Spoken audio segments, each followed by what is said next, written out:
Everybody ready? Yeah. Okie dokie. Welcome back to the MGA Library Podcast. My name is Zach Brigman, and I'm kind of trying to be in frame a little bit at the moment, but let's see what happens. I am today joined by new people. I'm joined by Samantha Wilcox. And Natalie Edwards. Awesome. And they are librarians, am I correct? Yes. Okay. So, as again, this is an introduction to the librarians. So, who wants to start off first with what is your job? I'll go. I am the online undergraduate librarian. So I do instruction, but I'll do a lot of content creation for our online undergraduate students, since we have a lot of them and we want to make sure that they have the same level of service as our in-person students. Okay. So eventually I could pawn off the podcast to you. We'll see. And I'm a reference and instruction librarian, and I basically help students with research and citations, and I also do in-class instruction sessions with professors and their students. okay. What is y'all's education background? My first 2 years, I actually started out at Middle Georgia College in Cochran, which is now part of MGA, just with my core, because I didn't really know what I wanted to do. And then from there, I went to Georgia Southern and studied history. They tried to recruit me for a graduate degree in history, and I said, that sounds like a lot of work with a dissertation. So I took a break, and then I decided, you know what, I do want to work in libraries. So I went to Valdosta State University and got my master's. Yeah. Okay. Well, I didn't know what I wanted to do, so I took about 7 years off before I went back to school. I did my general education classes at Pima Community College in Tucson. And then I transferred to Southern New Hampshire University, SNHU. I'm sure everyone's seen the commercials. And I did that online for my bachelor's in English language and literature because I thought I knew I wanted to do something with books, so I thought I wanted to do book editing. So as I was finishing that degree, I did do a 6-month internship at just a small online publisher. Come to find out I didn't want to do that.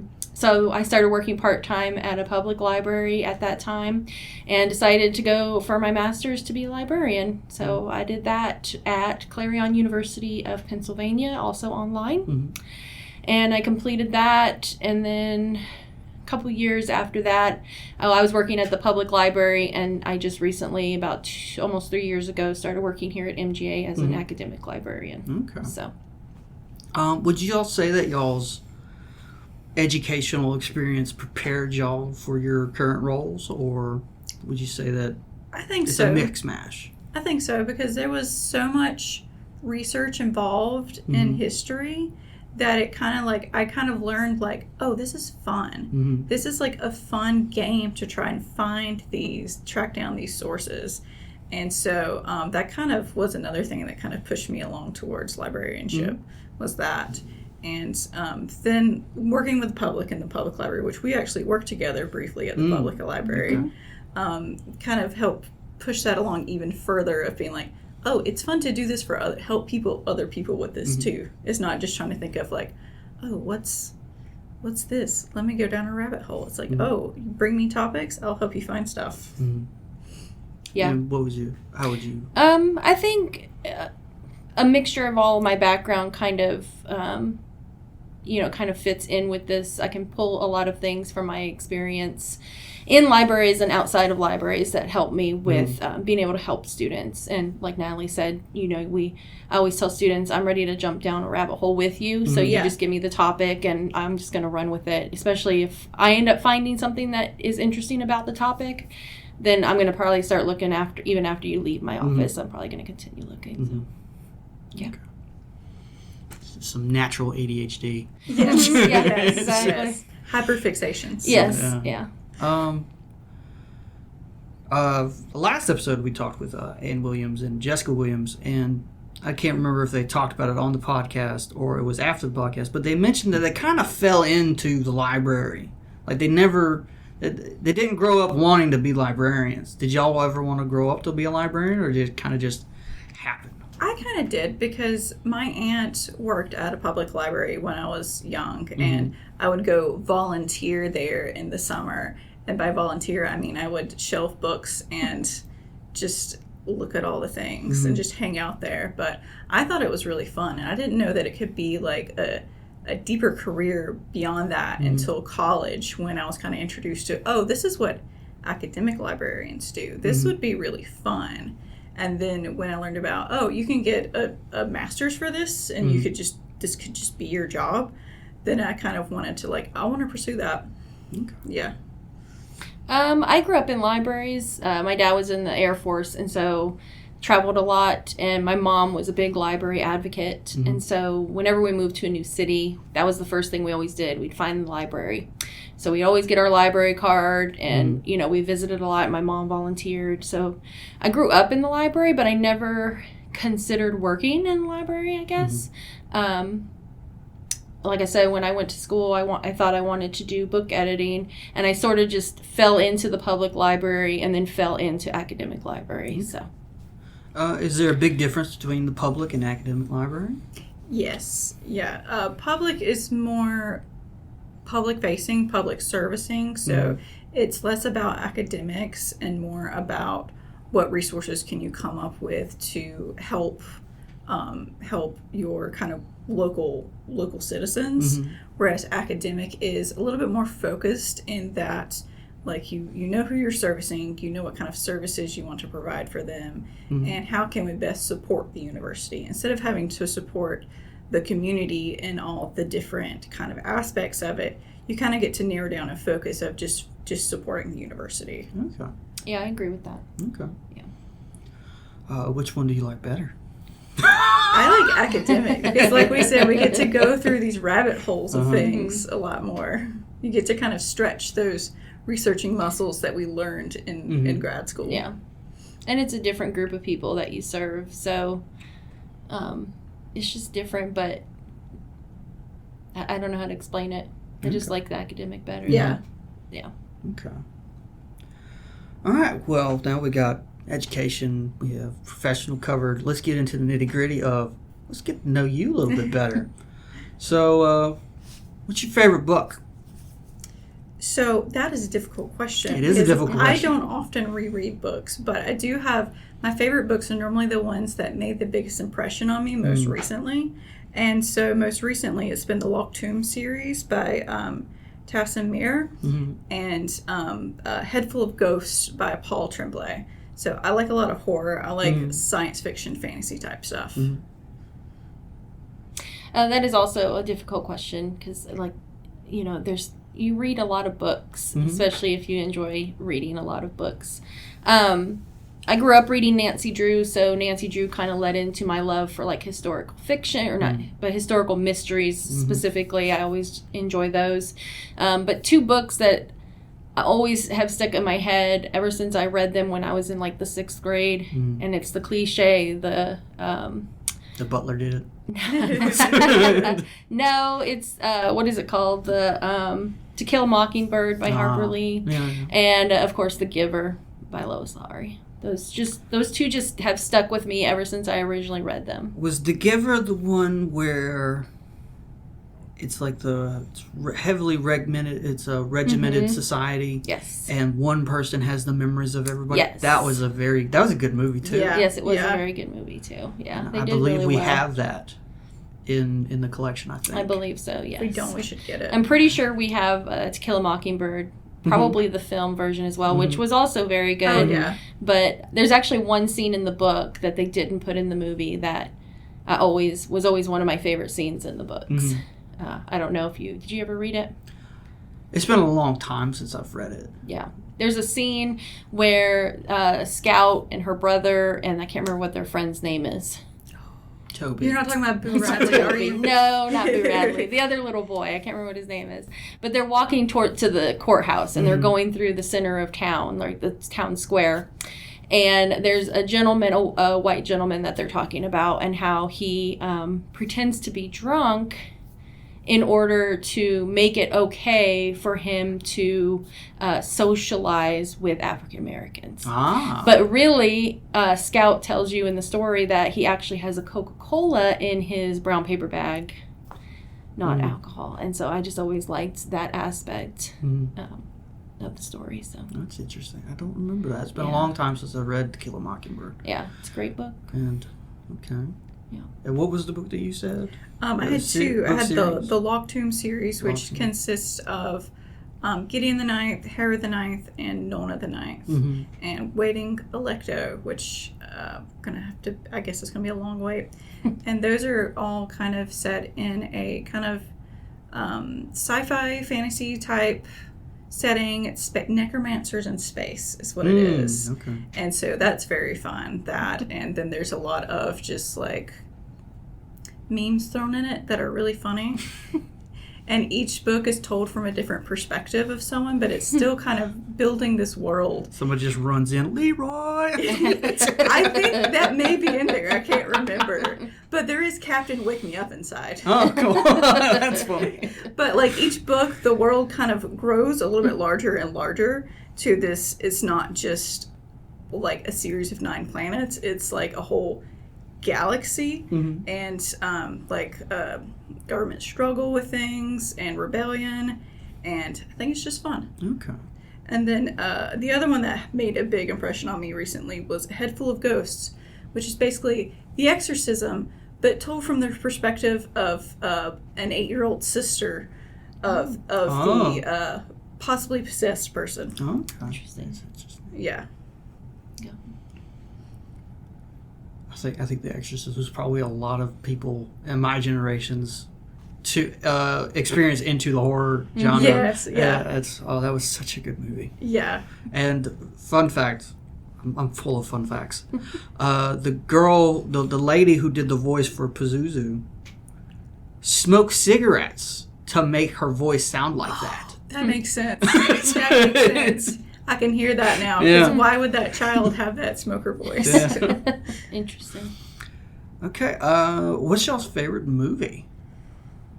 Would you like to go first? Sure, I'll go first. Again, that's a tough question. Yeah. I grew up watching a lot of classic movies, Turner Classic Movies.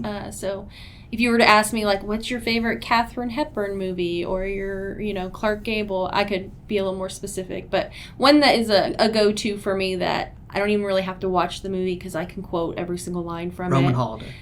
No, that is a great movie, though. But actually, I was going to say Young Frankenstein. Oh. Yeah. It's a classic. You got Gene Wilder. Yeah. And you just can't Marty go wrong. Feldman. Yes, it's hilarious. I love that movie. Terry Catcher. Yeah. Who passed away recently. Mm-hmm. Yeah. It's great, though. Werewolf. Yeah. What? Why are you talking like that? I thought you wanted to. I don't want to. Suit yourself. I'm easy. Mel Brooks is one of my favorite directors. He is great. The producers. Yeah. Abby someone. History of the World Part 1. I mean, you can't go wrong with any Mel Brooks movie. You can't. Blazing Saddles. Little funny story. So, have you ever seen History of the World Part 1? I actually had not seen that one. The opening scene with the monkeys? Yeah. So, my dad, who I get a lot of my sense of humor from, and I have the penchant of saying stuff that probably shouldn't be said, or doing or entertaining stuff that shouldn't be entertained with a certain party in the room. Yeah. Showed that movie to my grandmother on my mother's side. Yeah. And he forgot about that scene because he's like, oh, she'll love the scene with Moses and the Last Supper. But when they started doing a couple of acts, the first humans, my dad went, uh-oh. Yeah. Yeah, there's a lot. There's a lot of uh-oh. Yeah. You got to pay attention to who you're watching that with, but it's a great movie. It's good to be the king. All right. 15 commandments. 10 commandments. Go ahead. Mine would actually is rather different. 10 Things I Hate About You, which I know is just a retelling of Taming of the Shrew. But that is a movie that I can always go back to and just enjoy little Joseph Gordon-Levitt and Heath Ledger and then all of those characters. Just Who's the female lead? Julia Stiles. That's Julia it. Stiles. Yes. I know her more of Born. Yeah. Yep. It was a good movie. But it's a nice little comfort watch. I can just put it on, and I know what's going to happen, and it's all going to turn out good. Yeah. So do you like rom-coms in general, or? Not really. No? Not really. Well, some of them, they do fall into rom-com territory, but it's not like your general rom-coms. It would be more like 10 Things I Hate About You, Empire Records. I do end up watching a lot of horror, but horror isn't something that I can just, like, throw back on, unless it's Scream. Scream, the first one, I can just keep rewatching. I don't know why. Yeah. Another story, I have a lot of stories about my dad. My dad is a character in his own. But he went to go see Scream in the theater. Everybody else were scared. And he's like, why is everybody scared? This is a comedy. Yeah. It's funny. You get, especially the second one where they start talking about all of the different movie tropes of, like, why you shouldn't do this, why you shouldn't do that. And it's like, but you're still doing it. Yeah. She still runs upstairs from the killers in there. Yeah, it's a funny movie. But I can't watch Scream because of a Scary Movie. Yeah. It just completely ruined it. Yes. Yeah. Yeah. She throws the grandmother down the stairs Yeah. and starts running away. Yeah. Oh, it's so good. Her walker, too. It's No, she was in a wheelchair, wasn't she? Was she? Oh, And maybe then it was a there's wheelchair. just so many things on that staircase. There's bike. And she, Like, why is there a bike on the stairs? Why is everything? Yeah. So it was fantastic. I haven't watched those movies in forever. The They're scary movie ones. They're coming out with a new one. Because that's what we need. I haven't made my way up to watching all of the Screams yet. I think I've watched up to the third. I think I watched all the I stopped at Screams, but Yeah. I stopped at Scream 2. I think I've watched most of the Scream movies and the series. Remember they came out with like a series. Oh, I forgot they came out with a series. I watched part of that and then but I haven't seen all, like, I don't know. Scary Movie 5 maybe is the last one I recall seeing, but who knows. So. Is there any upcoming movies that y'all are interested in seeing? Nosferatu. I was just going to say, I couldn't remember what the name was, but Nosferatu. I'm excited for that. So is that a remake of the... Yeah. Okay. Yeah. But I think it's more of like they made him look like the black and white, like, what was it, silent film. Mm-hmm. Yeah. But it's kind of got that whole Bram Stoker's Dracula feel to it, too, with the story, from what I've seen from the previews. Which a lot of Nosferatu, the film, the original film, was a ripoff, kind of Bram Stoker's Dracula, where they had the rights to it when they were filming it, and they lost it halfway through, and they're like, let's change it. Yes. We got to change a few names. We got to change a few places. Mm-hmm. But Gary Oldman as Dracula in that movie was awesome. Was that Bram Stoker's? Bram Stoker's. With Keanu Reeves? And Winona Ryder. And right. That's a great one. That's a great version, yeah. It's jarring to see Gary Oldman's get up, though. It's like, I know, yeah. What are you doing? Yeah.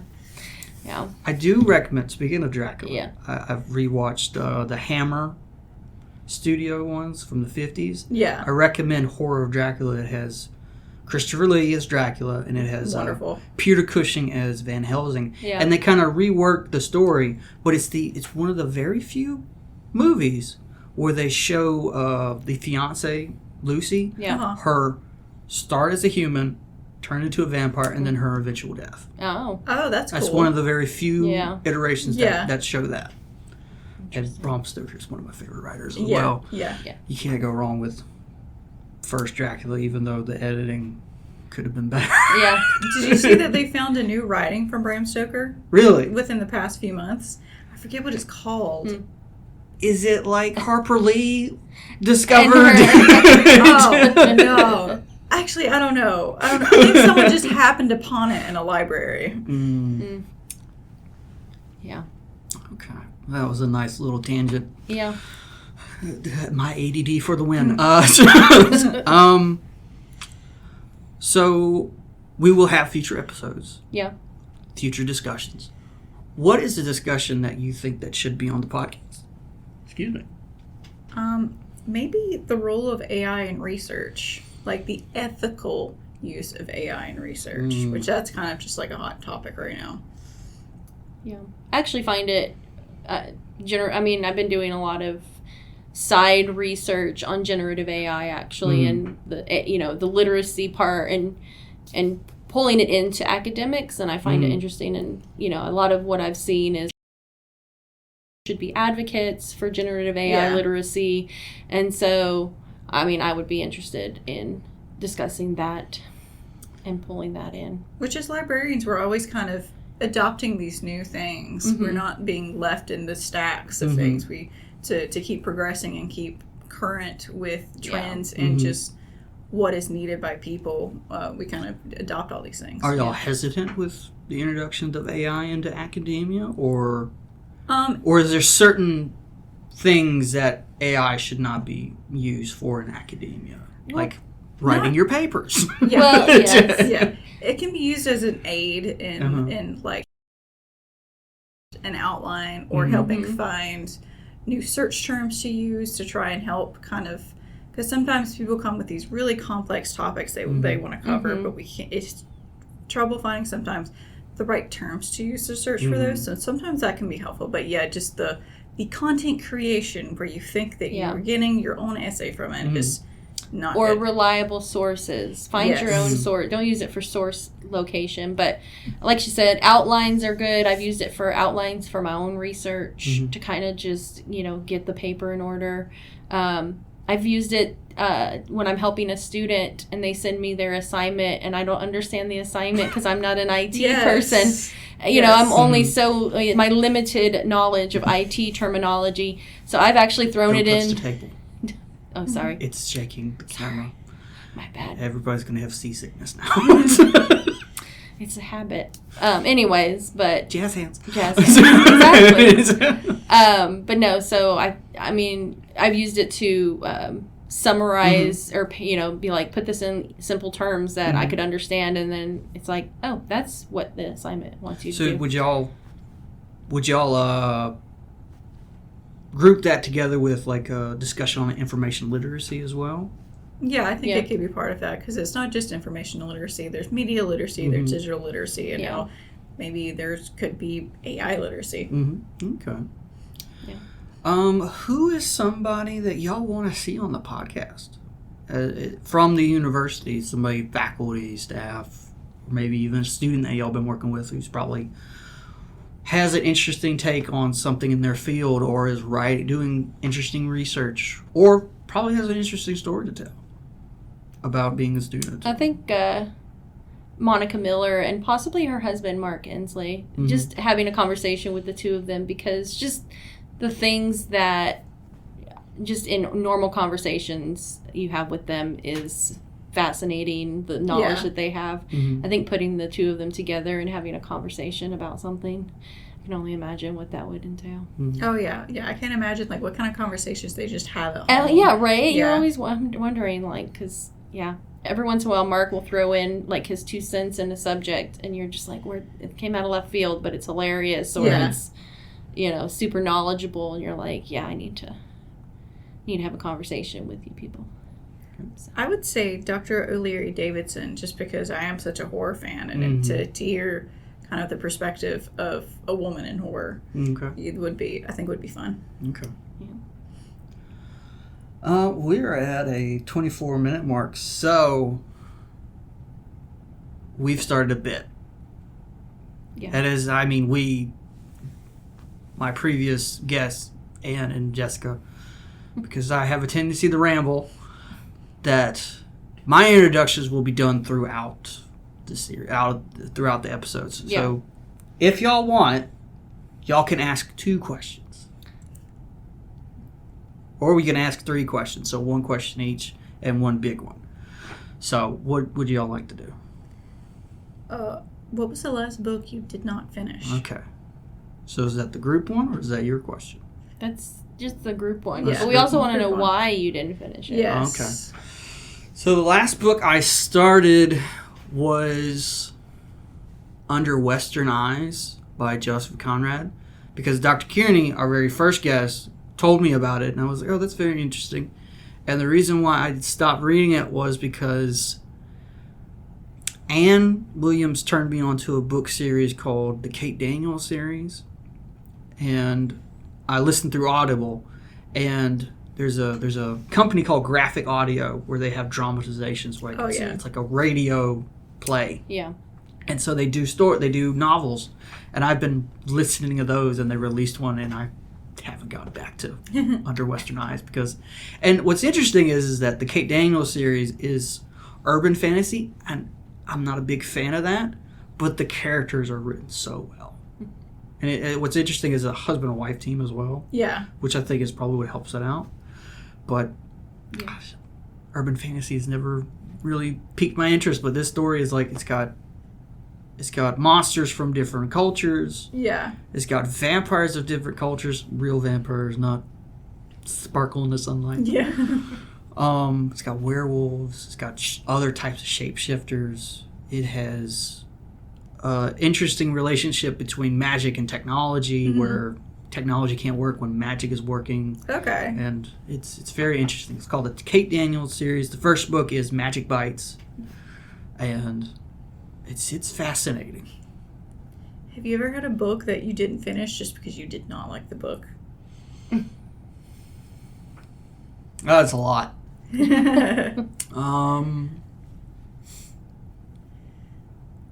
This is probably a lot of people's first one, is Catcher in the Rye.